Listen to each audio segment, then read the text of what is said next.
नाही, कारण बिबट्यानं त्यांचा मोर्चा आता नागपुरात वळवलाय। नागपुरातील पारडी शिवारामध्ये बिबट्या शिरलाय आणि या बिबट्याच्या हल्ल्यात 7 जण जखमी झाल्याची माहिती आहे। या जखमींवर सध्या उपचार सुरू आहेत। यातल्या एकाची प्रकृती चिंताजनक असल्याची देखील माहिती आहे। 2 दिवसांपूर्वी कापसी भागामध्ये हा बिबट्या दिसला होता आणि परिसरात पोलीस बंदोबस्त तैनात करण्यात आलाय। मात्र या वेळेला बिबट्याला बघण्यासाठी नागरिकांनी मोठ्या प्रमाणात गर्दी केली आहे। बिबट्या शिरलेल्या परिसरातील नागरिकांमध्ये मात्र भीतीचं वातावरण आहे। नागपूरच्या पारडी शिवारात हा बिबट्या शिरलाय आणि त्यामुळे आता तिथे दहशतीचं वातावरण पसरलंय। पहाटेचा बिबट्या दिसला होता, त्यानंतर वन विभाग आणि पोलिसांना पाचारण केलं गेलं। सध्या पोलिसांची कुमक तिथे पोहोचलेली आहे आणि पोलिसांकडून तिथे जमलेल्या नागरिकांना पांगवण्याचे प्रयत्न सुरू आहेत। अतिशय कंजेस्टेड आणि वर्दळीचा असा हा भाग आहे। सीमावर्ती भाग असल्यामुळे तिथे नागरिकांना मोठ्या प्रमाणात त्रास सहन करावा लागतोय।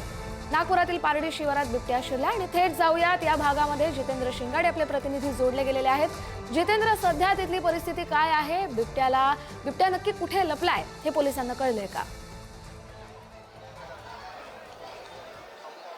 नक्कीच नागपूरच्या पूर्व परिसरातील म्हणजे पूर्व नागपुरातील हा परिसर आहे आणि शहराच्या सीमेवरील हा परिसर आहे। गेल्या 2 दिवसापूर्वी देखील इथे बिबट्या आढळल्याची माहिती आलेली होती। म्हणजे इथपासून कापसीचा जो शिवार आहे तिथे तो एक व्हिडिओ देखील व्हायरल झालेला होता। त्यानंतर जवळपास महिनाभरापूर्वी याच पारडी पूर्व नागपूरच्या परिसरामध्ये एक बिबट्या आढळलेला होता, तोही घरात लपून बसलेला होता आणि आज पुन्हा बिबट्याने नागपूरच्या शहराच्या सीमेवरील जो भाग आहे त्या परिसरात आपली हजेरी दिलेली आहे। जवळपास 5:15 वाजताच्या सुमारास पारडी परिसरातील हे शिवनगर आहे। या अतिशय दाटीवाटीचा परिसर आहे आणि या परिसरामध्ये या घरावर जो आहे तिथे एक बिबट दिसल्याची माहिती मिळते आणि सकाळी 5:15 वाजताच्या सुमारास हा बिबट्या आला। त्यानंतर त्यांनी काही लोकांवर हल्ले केले आणि त्यानंतर पोलिसांना सूचना देण्यात आली। पोलिसांनी वन विभागाला सूचना देण्यात आली। वन विभागाचे काही कर्मचारी पोहोचले होते। मात्र आता जी आहे ते रेस्क्यू टीम जी आहे TTC म्हणजे ट्रान्झिट ट्रीटमेंट सेंटरची रेस्क्यू टीम पोहोचलेली आहे आणि आता ते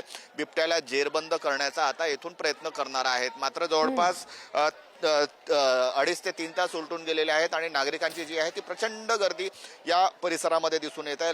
लोकांमध्येही उत्सुकता आहे की नेमकं काय घडलेलं आहे आणि बिबट्याला पाहण्यासाठी मध्ये थोड्या वेळापूर्वी बिबट्याने बाहेर येऊन पळण्याचा प्रयत्न केलेला होता। मात्र त्यानंतर लोकांची जी प्रचंड गर्दी होती त्यामुळे घाबरून बिबट्या पुन्हा आतमध्ये गेला आणि जे पांढरी इमारत आहे त्या इमारतीच्या वरच्या माळ्यावर असल्याचं कळतंय। ड्रोनच्या माध्यमातून देखील या बिबट्याचा शोध घेण्याचा प्रयत्न करण्यात आलेला होता, मात्र अजूनपर्यंत ड्रोनमध्ये तो दिसलेला नाही। त्यामुळे नेमका कुठे आहे बिबट लपून बसलेला याची उत्सुकता जी आहे ते नागरिकांना आहे आणि जे वन विभागाची चमू आहे ते देखील शोध घेत आहेत। आपल्यासोबत याच परिसरातील नागरिक आहेत। दादा, तुमचं नाव सांगा। सचिन।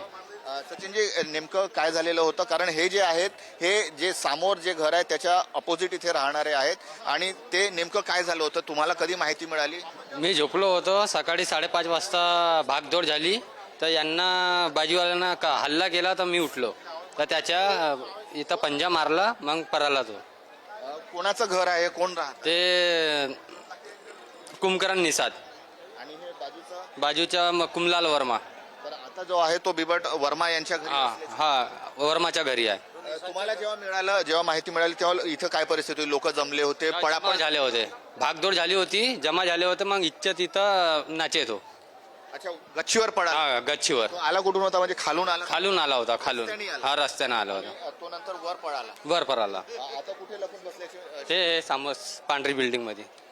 जेव्हा इथे जो बिबट आला होता त्यानंतर नेमकं काय झालेलं होतं आणि तो वर कसा कुठून पळाला ते तर मी ना बघितलं नाही, पण अंदरच आहे म्हणते, असंच आला म्हणते ना, अंदर धसलाय म्हणते। तर आता जे लोक आहेत ते वरचे वर आहेत, खाली? हा, वरच आहे। किती लोकांवर हल्ला केला होता? कारण तो मागे काही मागच्या गल्लीतही इथंच गेलाय अंदर।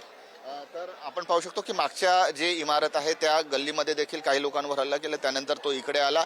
जवळपास 6 ते 7 लोक जखमी झाल्याची माहिती मिळते आणि याच परिसरामध्ये असलेलं जे खासगी रुग्णालय आहे, भवानी रुग्णालय आहे, त्या रुग्णालयामध्ये या उपचारासाठी दाखल करण्यात आलेले आहेत। त्याचबरोबर एक जी व्यक्ती आहे ती आयसीयूत दाखल करण्याची माहिती मिळते। जो हल्ला केलेला होता, जो जखमी झालेला आहे, पंजा लागलेला, त्याचं नाव काय? कुंभकरण निषाद। अच्छा, जे निषाद आहेत ते निषाद यांच्यावर हल्ला केलेला होता। त्याचबरोबर अनेक 5 ते 6 लोकांवर देखील हल्ला केलेला आहे. पोलीस घटनास्थळी पोहोचलेले आहेत. पोलिसांची कुमक पुन्हा वाढवण्यात आलेली आहे आणि पोलीस जे वन विभागाचं रेस्क्यू टीम आहे ती देखील इथे आलेली आहे आणि आता जे आहे ते वरच्या माळ्यावर आपण पाहू शकतो की वन विभागाचे जे कर्मचारी आहेत ते आता रेस्क्यू ऑपरेशन त्यांनी सुरू केलेलं नक्कीच आहे. जितेंद्र, आपण पाहतोय नागपूरमधल्या या बिबट्याच्या रेस्क्यू ऑपरेशन वरती आपली नजर आहे.